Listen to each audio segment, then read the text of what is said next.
예배 시작 전에 뒤에서 우리 선생님들 앉아 계신 걸 보고 우리 수유동교회에 참 기둥들이 많이 있구나라고 생각을 했습니다. 우리 다음 세대를 통해서 또 우리 수유동교회의 귀한 기둥의 역할을 감당할 수 있는 귀한 영혼들이 많이 배출될 수 있기를 주님의 이름으로 축복합니다. 선생님들 축복합니다. 그래도 같이 해주셔야죠. 다 축복합니다. 아멘, 아멘.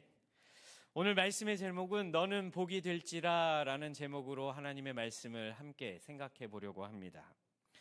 성경 속에는 많은 인물들이 있지요. 그 인물들 가운데 가장 복을 많이 받은 인물이 누구일까요? 네, 오늘 본문 읽으셨잖아요. 답을 다 드렸잖아요. 누구일까요? 네, 아브라함입니다. 저는 개인적으로 아브라함이 가장 최고로 많은 복을 받은 인물이 아닐까라고 생각을 해봅니다. 그 이유는요, 세계 인구의 절반 이상이 아브라함을 조상이라고 부릅니다. 유대인들은 당연하고요, 이슬람 사람들도 아브라함을 조상이다라고 얘기를 하지요. 그러면 우리는 어떻게 아브라함을 부를까요? 누구라고 부르나요? 믿음의 조상 아브라함은, 네, 나머지는 안 하도록 하겠습니다. 우리도 아브라함을 믿음의 조상이라고 부릅니다. 그러면 그런 의미 가운데서 성경 속에 많은 인물들이 있지만 아브라함은 특별히 복을 많이 받은 사람이 아닐까, 그렇게 생각을 해보았습니다. 그런데 한번 생각해 보십시오. 아브라함은 어떤 시대의 사람입니까?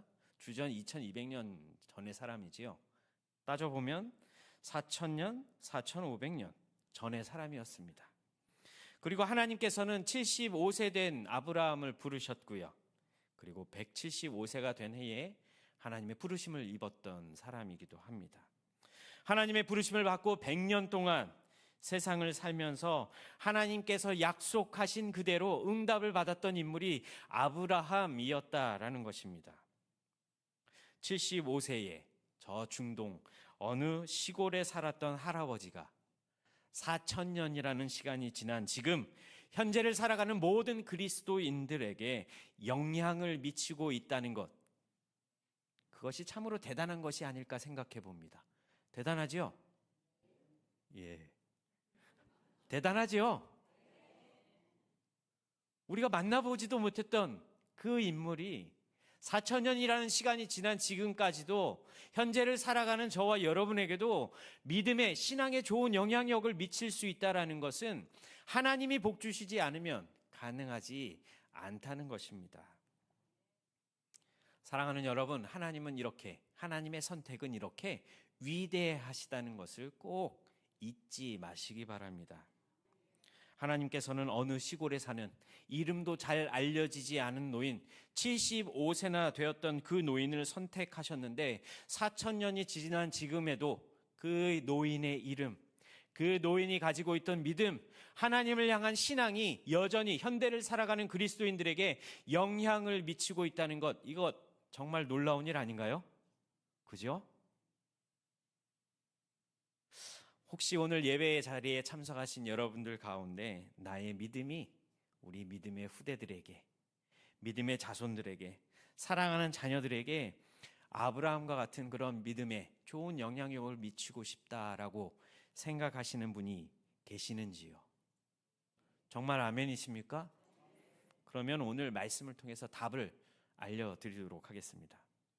답은 의외로 간단하지만 또 어떻게 생각하면 어렵습니다. 바로 그 답은 예수를 잘 믿으면 된다. 아멘이십니까? 우리 옆에 계신 분들과 한번 인사 나눠볼까요? 예수를 잘 믿읍시다. 네, 약간 인사하시는데 얼굴을 보시면서 예수를 잘 믿어봅시다, 이렇게 말씀하시는 분이 있는데, 예수를 잘 믿읍시다. 아멘이십니까? 다시 한번 인사해 보십시오. 예수를 잘 믿읍시다. 쉽지요? 근데 이게 말은 쉬운데 또 행동으로 보이기가 어렵습니다. 우리의 삶이 그렇게 호락호락하지 않지요. 또 우리를 영적으로 무너뜨리려는 영적인 세력들이 우리를 가만히 놔두지 않기 때문입니다. 그래서 예수를 잘 믿는다는 것, 정말 어렵지요. 하지만 예수께서, 성령께서 우리에게 힘을 주시고 능력을 주신다면 예수 잘 믿을 수 있습니다. 아멘이십니까? 그렇다면 오늘 하나님께서 아브라함에게 나타나셔서 어떤 말씀을 하셨는지, 그리고 우리도 그런 믿음을 가지기 위해서 어떻게 행해야 할지, 어떻게 예수를 잘 믿어야 할지 한번 살펴보겠습니다. 오늘 본문 3절 말씀엔 이렇게 기록되어 있습니다. 땅의 모든 족속이 너로 말미암아 뭐라고요? 복을 얻을 것이라. 복의 근원이 되는 것이 무엇입니까? 바로 이것입니다. 옛날 성경에는 복의 근원이 될지라 라고 기록되어 있지만 개역개정 성경에는 너는 뭐가 될지라? 복이 될지라 라고 기록하고 있습니다. 다시 말해서 내가 복이다. 내가 복이다가 아니라요. 네가 복이다. 우리 옆에 계신 분들 한번 축복해 볼까요? 네가 복이다. 그렇죠? 네, 옆에 계신 분들 약간 건방질 수도 있습니다. 하지만 하나님께서 오늘 아브라함에게 주신 말씀이 네가 복이다라고 말씀하시는 것입니다. 우리는 가끔 가장 싫어하는 사람, 보기 싫은 사람을 이렇게 얘기하죠. 재수 없다. 그렇게 얘기 안 하십니까? 너 참 재수 없다. 저 사람 재수 없어라는 말은 혹시 무엇인지 아십니까? 그 사람이 오거나 그 사람이 내 눈에 띄면, 내 눈에 보이면 이상하게 잘 되던 게 안 됩니다. 계속 분위기가 좋았는데 그 사람이 오면 분위기가 다운되는 거예요. 또 식당에 많은 사람들이 줄 서서 기다리는데 그 사람만 들어오면 손님이 없어요. 그러면 그 사람을 뭐라고 부른다고요? 네, 그렇게 심하게 말씀하시면 안 됩니다. 재수가 없다라고 말씀을 하지요. 학창 시절에는 이런 학생들이 종종 있었습니다. 기말고사를 보고 나왔는데 가채점에 보니까 70점이 나왔어요. 제 딴에 선방했다. 왜냐하면 반타작 안 하고 이상이니까 70점 맞았으니까 선방했다. 자신 있게 걸어 나오는데 교문 앞에서 우리 반 1등하는 친구가 막 펑펑 울고 있는 거예요. 그래서 너무 자신 있잖아요. 다가갑니다. 왜 그래? 그랬더니 이 친구가 울면서 하는 말이 시험을 너무 못 봤어. 제가 일단 가채점에서 70점 맞았잖아요. 걱정하지 마. 잘 나올 거야. 도대체 얼마나 맞았는데? 그랬더니 뭐라 그래요? 하나밖에 하나 틀렸어. 이렇게 이야기를 하는 거예요. 그 친구를 향해서 우리는 뭐라고 얘기한다고요? 재수 없는 거예요. 재수가 없어요. 그냥 웃자고 하는 말씀입니다. 네, 다른 말씀하시면 안 됩니다. 하나님은 오늘 말씀을 읽는 모든 하나님의 자녀들에게 너는 복이 될지라 라고 말씀하십니다. 너는 복이다. 저는 이 말씀이 얼마나 좋은지 모르겠어요. 그 말의 의미는 뭐예요? 네가 복을 받는데 누구 때문에 복을 받는다고요? 나 때문에 복을 받는 거야. 다시 인사해 볼까요? 좋겠습니다. 나 때문에 복 받아서. 네, 제가 원래 설교하면서 이렇게 인사를 많이 안 하죠. 왜냐하면 이 시간이 가장 입신하기 좋은 시간입니다. 그래서 인사를 자꾸 하면서 좀 잠을 깨려고 그렇게 노력을 하고 있습니다. 저는 이 말씀이 가장 좋은 말씀이 아닐까 생각해 봅니다. 너는 복이 될지라. 너는 복이 될지라. 그러면 우리 옆에 계신 분들에게 나 때문에 당신은 복을 받았습니다. 이런 말씀이 아닐까요? 우리 선생님들 때문에 우리 믿음의 후대들이 복을 받게 될 줄 믿습니다. 우리 집사님들과 권사님, 장로님들이 계시기 때문에 우리 수유동 교회가 복을 받게 되는 줄 믿으시기 바랍니다. 우리 여러분들 모두가 여기에 계시기 때문에 이 수유동에 하나님의 복이 임하는 줄 믿으시기 바랍니다. 어떤 성도님들과 이런 이야기를 나눴던 것을 기억합니다. 사업하시는 권사님이셨는데 그분이 이런 말씀을 하시더라고요. 목사님께서 우리 사업체에 예배하러 오시고 나서 같이 예배 드리시고 기도해 주시고 나면 이상하게 하나님이 더 복을 주시는 것 같아요. 하나님께서 인도해 주시기도 하고요. 또 수금하러 나가면 수금이 잘 되는 걸 느낍니다. 라고 고백하시는 그런 고백들을 들은 적이 있습니다. 저는 개인적으로 목사라면 이런 말을 좀 들어야 되지 않을까. 이상하게 목사님이 오셨다 가시면 손님이 더 없는 것 같아요.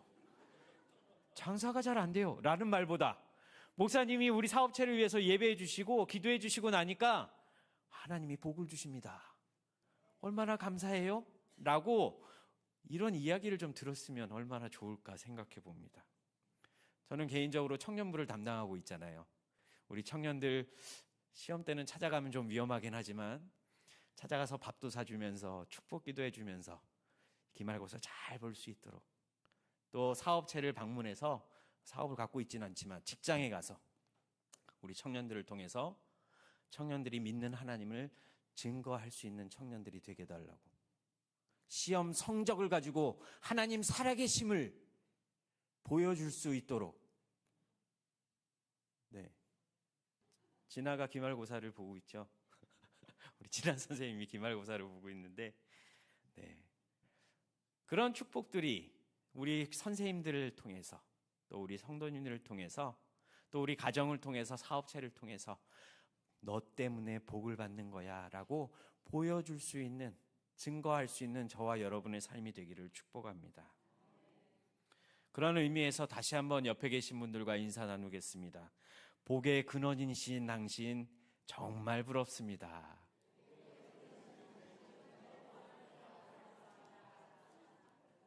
네, 정말 부럽습니다. 하나님이 여러분들을 너는 복이라 라고 축복해 주신 여러분들이 저는 정말 부럽습니다. 우리가 이런 부러움을 가지고 같이 서로가 서로를 위해 기도하며 사랑을 나눌 수 있는 그런 공동체가 되기를 소망합니다. 그런 다음 세대가 되기를 소망합니다. 그런 선생님들 되시기를 소망합니다. 그러면 우리가 복의 근원으로서 해야 할 일이 무엇이 있을까요? 복의 근원인 우리가 해야 할 일이 무엇이겠냐는 말씀입니다. 우리가 해야 할 일은 쉽습니다. 내가 복이기 때문에 내가 나와 관계된 모든 사람들에게 축복하는 것, 그죠? 축복하는 이 일이 가장 중요한 사명이라는 것입니다. 너는 왜 하는 것마다 매일 그 모양 그 꼴이니? 네 친구 엄마 좀 봐봐라. 네 친구 아들내미 좀 봐봐라. 그러면서 자존심을 떨어뜨리는 것이 아니라 너는 하나님이 복 주시기로 약속한 사람이야. 지금 힘들어도 하나님이 복 주시기로 약속하셨으니까 잘 될 거야. 이런 말씀 하셔야 되잖아요. 야, 너는 하나님이 있는 거니 없는 거니 왜 하는 족족이 그 모양이니, 이게 아니라 하나님이 함께 계시니 잘 될 거야. 하나님이 인도하시니 잘 될 거야. 내가 하나님께서 나를 축복해 주셨으니까 나 때문에 너도 잘 될 거야 라고 축복해 주시는 사명을 저와 여러분이 받았다는 것입니다. 가정에서 여러분들 배우자를 위해서, 여러분들 자녀를 위해서 축복해 주시기 바랍니다. 이번 주 한 주간에는요, 좀 꼴 보기 싫어도, 마음에 들지 않아도 하나님이 저 사람을 복 주신다고 하셨으니 저 사람 때문에 나도 복을 받을 수 있겠구나, 나도 축복해야 되겠구나, 그런 마음으로 축복해 주시기 바랍니다. 아브라함에게 뭐라고 말씀하셨다고요? 너는 복이 될지라. 너로 인하여 땅의 모든 족속이 복을 받게 될 것이다 라고 약속해 주셨습니다. 이 약속의 말씀은 누가 허락해 주셔야 가능한 건가요? 하나님이 복 주시기를 허락하셔야만 가능한다는 것입니다. 꼭 잊지 마시기 바랍니다. 하나님이 나에게 복 주시기로 약속하셨지만 누가 허락하셔야 된다고요? 하나님이 허락하셔야 된다는 거예요. 내가 잘나서가 아니죠. 내가 가진 게 많아서가 아니죠. 하나님이 그렇게 나를 선택하셨고요. 하나님이 저와 여러분을 불러주셨고요. 하나님이 허락하시기 때문에 가능할 수 있다는 것입니다. 그러면 어떻게 하면 우리가 복의 근원의 삶을 살 수 있을까? 오늘 말씀에서는 크게 두 가지를 말씀하십니다. 첫 번째는 믿어, 그리고 두 번째는 행하라 라는 것입니다. 두 개를 합치면 믿고 행하라 라는 것이죠. 첫 번째, 믿는다는 것은 무엇을 의미할까요? 믿는다는 것은 하나님의 일방적인 약속을 믿는 믿음이라는 것입니다. 하나님이 아브라함에게 일방적으로 약속하셨죠. 이것을 우리는 언약이라고 부릅니다. 너는 복을 받을 거야. 땅의 모든 족속이 너로 말미암아 복을 받게 될 거야. 너 때문에 잘 될 거야. 이것은 일방적인 하나님의 약속이셨다는 겁니다. 그런데 하나님은 우리 인간과는 일방적으로 그렇게 약속하실 그런 분이 아니시죠.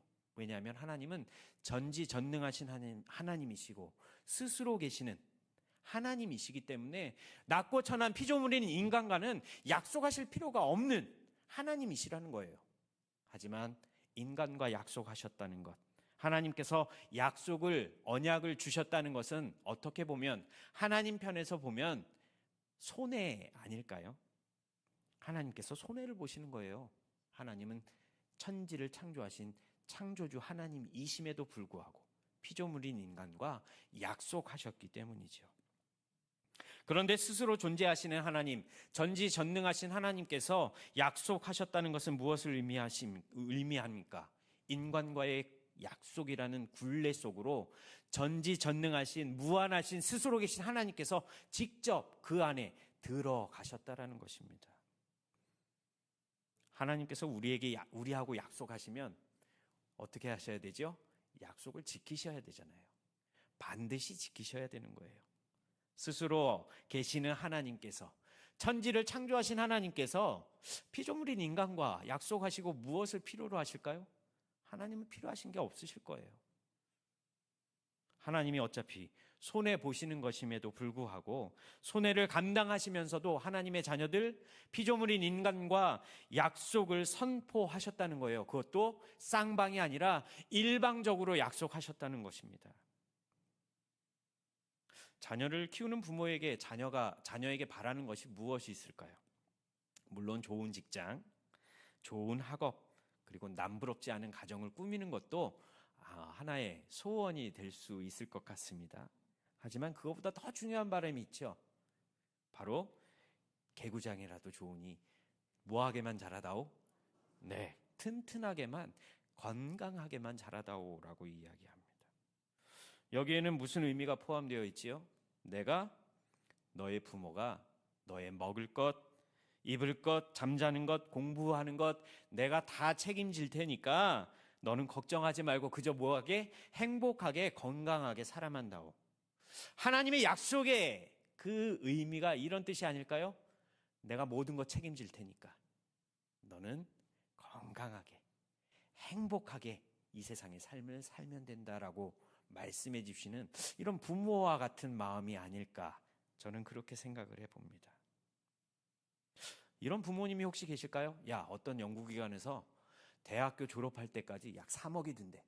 그러니까 네가 대학을 졸업하면 일단 좋은 직장 가지고 나에게 차용증서를 써라. 3억을 내가 빚을 졌으니까 열심히 직장 생활하면서 그 3억을 다 갚을 때까지 노예 계약을 하겠습니다. 계약서 쓰고 도장 찍자라고 하는 부모님이 혹시 계실까요? 지금 몰랐는데 야, 3억이 든다고? 나도 그 방법을 한번 써봐야 되겠다 라고 생각하시는 분은 없을 것 같아요. 하나님께서 크고 넓은 사랑을 가지고 계시기 때문에 하나님의 자녀들에게 야, 너 걱정하지 마. 내가 너를 복으로 네가 복이 될 것이라고 약속해 주었으니까 너는 복이 될 거야. 들어가도 복을 받고 나가도, 네, 옆에 누워도, 인사를 해도, 찬양을 해도, 교사를 해도 복을 받으시는 줄 믿으시기 바랍니다. 하나님이 우리에게 직분을 주신 것도 네, 복을 받게 하시기 위해서 우리에게 직분을 맡겨주셨습니다. 우리 선생님들 많이 힘드시죠? 하지만 이 교사의 직분을 통해서 하나님께서 우리 선생님들 한 분 한 분에게 복을 주실 것입니다. 우리 성도님들 마찬가지입니다. 나에게 직분을 주신 것, 이 사명 감당하게 하신 것, 하나님이 복이 되게 하시려고 주셨다는 것을 꼭 기억하시고, 내가 이 사명 하나님이 주시는 능력 가지고 지혜를 가지고 힘을 가지고 감당하겠습니다 결단하시는 오늘 귀한 예배의 시간이 되기를 원합니다. 마지막으로 뭐라고 그랬죠? 먼저 믿는 것이라고 했으면 행하는 것입니다. 믿고 그 다음에 행해야 한다라고 말씀하시지요. 오늘 본문 1절 말씀을 보시면 이렇게 말씀합니다. 여호와께서 아브라함에게 이르시되 너는 너의 고향과 친척과 아버지의 집을 떠나 내가 내게 보여줄 땅으로 가라. 되게 크게 두 개를 하나 말씀드렸죠. 떠나고 가야 한다는 것, 행해야 함을 말씀해 주시는 겁니다. 고향과 친척과 아버지의 집을 떠나야 한다. 이 아브라함의 떠남의 사건은 우리에게 중요한 교훈을 던져줍니다.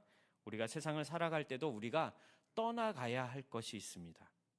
그러면 어디에서 떠나야 될까요? 집착이라는 것에서 떠나야 되는 것입니다. 집에 살고 있지요, 우리가. 그 건물을 집착하려고 한다면 그 건물은 우리에게 우상이 되어버리고 맙니다. 또한 우리 자녀들에게 집착하면 우리 자녀들이 우리의 우상이 될 수도 있는 것입니다. 이러한 우상이 무엇이라고요? 하나님보다 더 크게 보이고요, 하나님보다 더 관심을 갖고요, 하나님보다 더 중요하게 여기는 것이 우리의 모든 우상이 될 수 있다는 것입니다. 저는 오늘 이 예배에 참석하신 저와 여러분이 오직 하나님만 바라볼 수 있는 그런 축복이 있기를 소망합니다. 다른 것 버리시고 온전히 하나님만 바라보시기를 바랍니다. 내가 가지고 있는 것에서부터 내 마음이 내가 가지고 있는 집착으로부터 떠나야 한다는 것입니다. 자신에 대한 집착, 재산에 대한 집착, 자녀에 대한 집착, 이 집착에서 떠나야 한다는 것입니다. 그래서 믿음으로 사는 사람들의 모습을 히브리서 11장에서는 이렇게 이야기합니다. 믿음은 바라는 것들의 실상이요 보이지 않는 것들의 증거니 선진들이 이로써 증거를 얻었느니라. 직역해보면 믿음은 기대하는 것들의 실제가 된다. 보이지 않는 것들, 그것들의 사물의 증거가 된다라고 이야기합니다. 하나님은 하나님의 약속 안에서 미래에 대한 확신을 가지는 믿음의 사람, 그 믿음의 사람이, 확신을 가진 사람이 삶 가운데서 인내할 수 있음을 알려주십니다. 그리고 11장 8절에서는 계속해서 아브라함의 믿음을 향해 이렇게 고백합니다. 믿음으로 아브라함을 부르심을 받았을 때에 순종하여 장래 유업으로 받을 땅에 나아갈새 갈 바를 알지 못하고 나아갔다. 갈 바를 알지 못하고 떠난다는 것은 어디로 가는지 어떻게 가야 하는지 아무것도 모르지만 온전히 몸만 의지해서요, 하나님의 약속의 말씀을 의지하고 믿고 발걸음을 옮겼다라는 말씀입니다. 사랑하는 여러분, 이것이 바로 복의 근원이 되는 방법인 것입니다. 약속을 믿고 하나님께서 약속대로 이루어 가실 것을 바라보고 그냥 움직이기만 하면 되는 것입니다. 한 걸음을 내딛기만 하면 되는 것입니다. 행하는 것을 의미합니다. 저는 사랑하는 우리 수유동교회 모든 성도님들, 특별히 오늘 헌신을 다짐하는 우리 선생님들, 여러분들이 집착하는 것으로부터 떠나시기 바랍니다. 그리고 수동적인 삶, 비참한 삶을 살지 마시고 하나님의 말씀 그대로 순종하며 능동적인 하나님께서 인도하시는 그대로 삶을 살아내실 수 있는 우리 선생님들, 그리고 오늘 이 자리에 모이신 저와 여러분 모두가 되기를 주님의 이름으로 축복합니다. 이제 말씀을 정리합니다. 오늘 본문에 기록된 복의 근원이라고 하는 것이 무엇입니까? 함께 복받기 위해서는 누군가 복을 나누어 주어야 하고 누군가 섬겨야 한다는 것을 의미합니다. 섬김은 어디로부터 시작되지요? 내가 먼저 그들을 섬겨야 하는 것이고 내가 가지고 있는 집착으로부터 벗어나야지만 남을 섬길 수 있는 것입니다. 떠난다고 하는 것은 때로는 우리를 두렵게 만듭니다. 내가 한 번도 가보지 못한 길이기에 더욱더 두렵고 떨림을 가지고 떠나야 하는 것입니다. 하지만 하나님의 언약을 우리가 받아들이고 집착에서 믿음으로 우리의 신앙을 바꾼다면 하나님께서는 우리의 삶을 통해 하나님의 약속하신 그대로 이루어 가실 줄 믿습니다. 우리 수유동교회 모든 성도님들을 통해서 특별히 오늘 헌신을 다짐하는 사랑하는 다음 세대 우리 교사들을 통해서 우리 영유치부가, 유초등부가, 중고등부가, 청년부가, 그리고 더 나아가 우리 수유동교회가 우리 주변에 있는 사람들뿐만 아니라 더 나아가 이 땅의 모든 사람들이 누구 때문에요? 저와 여러분 때문에 복을 받을 수 있는 복의 근원의 축복을 누리시는 저와 여러분이 되기를 주님의 이름으로 축복합니다. 기도하겠습니다.